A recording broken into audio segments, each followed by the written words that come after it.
In our last video, we learned about the law of Moses and Israel struggling to trust God and obey Him.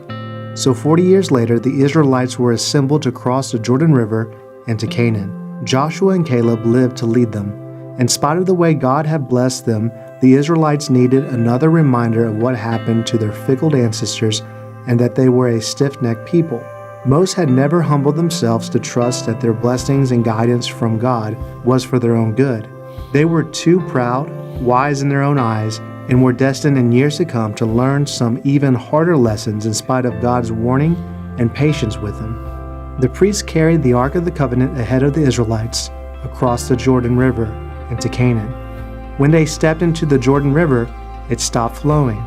In Joshua chapter 3 we read, "The priests who carried the Ark of the Covenant of the Lord stood firm on the dry ground in the middle of the Jordan, while all Israel passed by until the whole nation had completed the crossing on dry ground. They carried Joseph's remains embalmed in Egypt into Canaan with them, as their ancestors had vowed to do. What God promised Abraham, Isaac, and Jacob hundreds of years ago was about to be accomplished.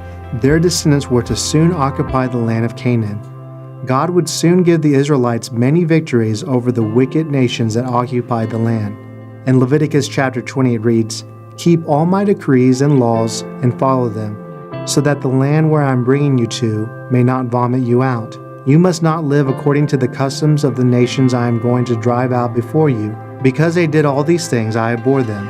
But I said to you, you will possess their land. I will give it to you as an inheritance, a land flowing with milk and honey. I am the Lord your God, who has set you apart from the nations." These extremely wicked people of those nations lived by customs different from the customs and principles God had given mankind hundreds of years earlier. Their rebellious lifestyles were in opposition to what God had revealed to them. Therefore, they would be destroyed because of their excess wickedness. The first two victories God gave the Israelites were at Jericho and Ai.